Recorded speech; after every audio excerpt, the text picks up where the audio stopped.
Buenos días y bienvenidos a mundodesconocido.com. Otra vez aquí con todos vosotros. Un día más, a One More Day. Pues sí, nuevamente con vosotros y en esta ocasión no vamos a hablar de política internacional, no vamos a hablar de guerras, no vamos a hablaros de terremotos ni hablaros de centrales nucleares, ni tampoco os vamos a hablar de crisis, ni tampoco os vamos a hablar de política, ni tampoco os vamos a hablar de todas esas cuestiones de las cuales últimamente estamos hablando. Si bien es cierto, la web de mundodesconocido.com no debería ocuparse en esas cosas.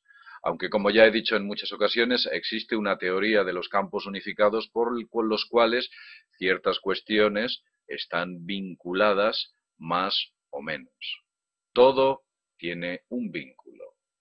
Cuando en Mundo Desconocido hablamos de las conspiraciones y hablamos de las conspiraciones políticas o hablamos de las crisis que obedecen a una agenda que viene de muy de atrás y todas estas cuestiones y esta enorme crisis que estamos sufriendo en la actualidad no obedece a una acción casual, no obedece a un suceso involuntario, obedece a un plan perfectamente estructurado.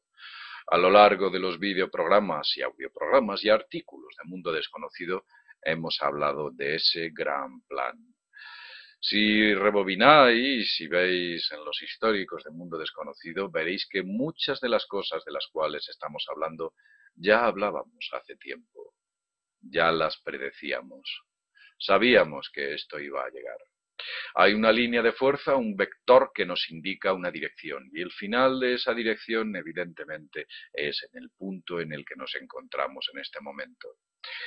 La línea continúa y la dirección también, así como su sentido, y no hay nada, ninguna fuerza, ninguna capacidad y por supuesto nada a efectos oligárquicos que haga pensar que las cosas cambiarán en breve. En realidad el mundo no lo cambian ellos, el mundo lo cambian gente como tú y como todos aquellos que escuchan Mundo Desconocido u otras webs paralelas en las cuales intentamos dar informaciones que no se escuchan en los medios de comunicación, como ya ha ocurrido en muchas ocasiones. Hoy no vamos a hablar de eso. Hoy vamos a hablar de ovnis. A lo largo de toda mi vida, la investigación del fenómeno ovni se ha centrado en mis actos. Desde que era pequeño, desde corta edad, tal vez 13 o 12 años, empecé la investigación en el mundo ovni. Preguntaba a la gente, leía libros e intentaba informarme a los niveles que yo podía. Si bien es cierto, con el paso de los años y la capacidad de desplazamiento que tuve, me trasladé de un sitio a otro e intenté interrogar y hablar con ciertas personas, las cuales me contaron sus increíbles experiencias en muchas de las ocasiones. He tenido ocasión de hablar con personas contactadas, he tenido ocasión de hablar con abducidos, con personas mayores que viven en el campo y que me contaban sus experiencias, las cuales eran sencillamente increíbles. Por supuesto, mucho más para ellos, gente que no había tenido la oportunidad de ver esos fenómenos celestes y, por supuesto, tener esas vivencias tan acusadas. La cuestión ovni es muy compleja. En mi caso existe una evolución. Pasé de pensar que los extraterrestres, como así pensaba que eran seres buenos y benévolos que venían a la Tierra a darnos y predicar un bonito mensaje de paz y amor. Aquellos contactados, por ejemplo, como Sixto Maxwell, entre otros, Daniel Fry o Adamski, por ejemplo, por poner unos cuantos, podría decir unos cuantos más, daban unos mensajes maravillosos, unos mensajes de amor, de paz, de felicidad y en algunos casos mesiánicos. El fin del mundo, esto se acaba, llegaremos pronto, tomaremos el planeta, ustedes no se preocupen, cuenten con nosotros, los salvaremos, los sacaremos de allí. Nosotros estamos a su lado. Lo cierto es que muchos de estos contactados y otros que he llegado a conocer han tenido un final muy poco feliz. Entonces, la conclusión a la que llegaba es que si esos supuestos seres extraterrestres trataban tan mal a sus emisarios, yo me pregunto si ese mensaje tendría más o menos sentido. Sé que hay mucha gente que habla de la Federación Galáctica, de la Federación de Mundos, de los seres de la Confederación, etcétera, una serie de entidades más o menos nórdicas que parece que están ahí flotando en el ambiente a un nivel más espiritual que físico y que desde luego lo que hacen es están inspirando a ciertas personas para que canalicen una serie de mensajes que en muchos casos van cargados con un fuerte tinte religioso. Bien, independientemente de todo esto, nos vamos a centrar en el fenómeno ovni en sí. ¿Qué son los ovnis? Lo cierto es que los ovnis existen. Hay miles de casos. Yo he tenido ocasión de ver algún ovni, algo que no se puede cotejar o comparar o decir, pues es un avión, pues es un globo, pues es esto, pues es aquello. No. Aquello que vi yo no se ceñía a ningún patrón ni norma meteorológica conocida y ni norma de vuelo existente tanto en el momento como lo vi como en la actualidad. He dicho antes que hay miles de casos. Tal vez me quedo corto. Puede que sean cientos de miles o incluso de millones. A lo largo de la historia, estas visiones o estos fenómenos de contacto visual con estos aparatos se han producido. Tal vez desde la más remota antigüedad.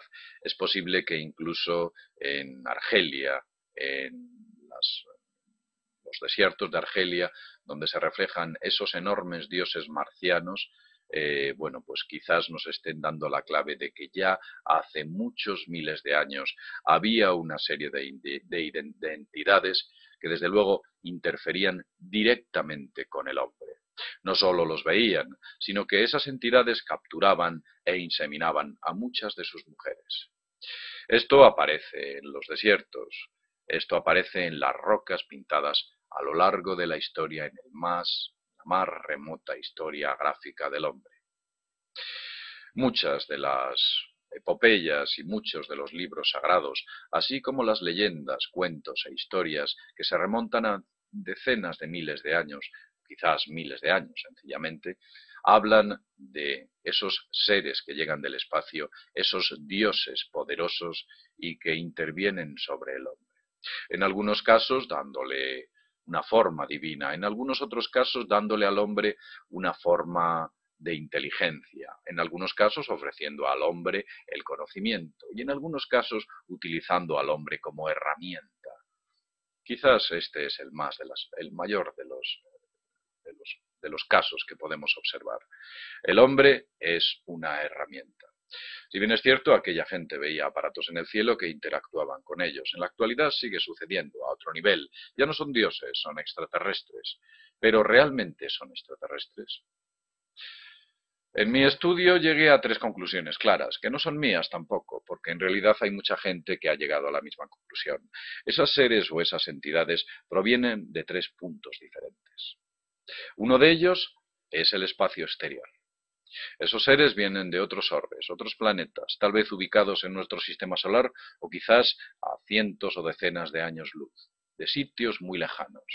Nosotros hacemos mucho ruido y posiblemente en el planeta Tierra haya cosas que a ellos les interese, aunque desde mi punto de vista lo que más les interesa a esos seres somos nosotros.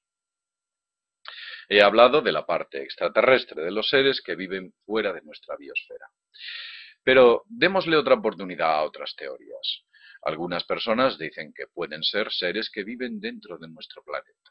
Como sabéis, en muchas de las conferencias que he impartido a lo largo de España, he hablado de la Tierra hueca, de la teoría de la Tierra hueca, que no es mía. En realidad, lo que hice es una amalgama de datos por los cuales se puede considerar que la Tierra es un planeta hueco. Pero no solo la Tierra, sino que la Luna y todos los orbes del sistema solar, incluido las estrellas y las galaxias, son huecos. En el interior de estos planetas, como por ejemplo el de la Tierra, existen ríos, mares, existen montañas, existen los mismos elementos geográficos y climáticos que existen en el exterior, a diferencia de que aquellos seres que habitan en el interior han conseguido evolucionar más. ¿Por qué? Muy sencillo. Ellos están en una biosfera protegida. Nosotros estamos en una biosfera sin protección. Muchos de los elementos espaciales que pueden afectar al desarrollo de la inteligencia humana o a la evolución de las especies vienen del exterior. Desde asteroides hasta efectos producidos por nuestro inestable Sol, pueden modificar, eliminar o sencillamente hacer desaparecer todo rastro de vida en un planeta. Por contra, aquellos que viven en el interior de la biosfera, donde también existe, en el interior de la Tierra, donde también existe un Sol, pueden mantenerse protegidos y su capacidad de supervivencia es mucho mayor. Ya tenemos la segunda teoría, seres intraterrestres. Pero ¿cómo serían aquellos seres intraterrestres? ¿Cómo serían esos seres que viven dentro del planeta? ¿Serían alguna especie que ha evolucionado desde el exterior de la Tierra? Por supuesto, la vida tuvo que llegar desde el exterior. Desde el exterior llega a la Tierra, evoluciona, crece, se desarrolla y se vuelve inteligente. Descubre el interior de la Tierra, accede a él y se forja una poderosa civilización dentro de un lugar protegido. Mientras tanto, otra serie de civilizaciones, culturas o inteligencias menos evolucionadas que ellos se mantienen en la parte exterior. Es por ello que hay mucha gente que piensa que los seres que controlan los designios de la humanidad se encuentran en la Tierra hueca, dentro de nuestro planeta. ¿Cómo serían esos seres? ¿Serían nórdicos, con ojos azules, aspecto atlético? ¿Serían benévolos, cariñosos, amables? O tal vez nos están usando como herramienta. O tal vez ni siquiera tienen genética humana. Tal vez sean otro tipo de genética. ¿Qué ocurrió con los dinosaurios? ¿Se extinguieron hace millones de años? ¿O quizás se fueron a otro sitio? Quizás los dinosaurios evolucionaron y emigraron a alguna parte de la Tierra que nosotros no conocemos. Tal vez la Tierra hueca. Tal vez la civilización y la cultura que se desarrolla dentro del interior de la Tierra es una civilización y una cultura reptiloide muy evolucionada. ¿Somos nosotros esclavos de ellos?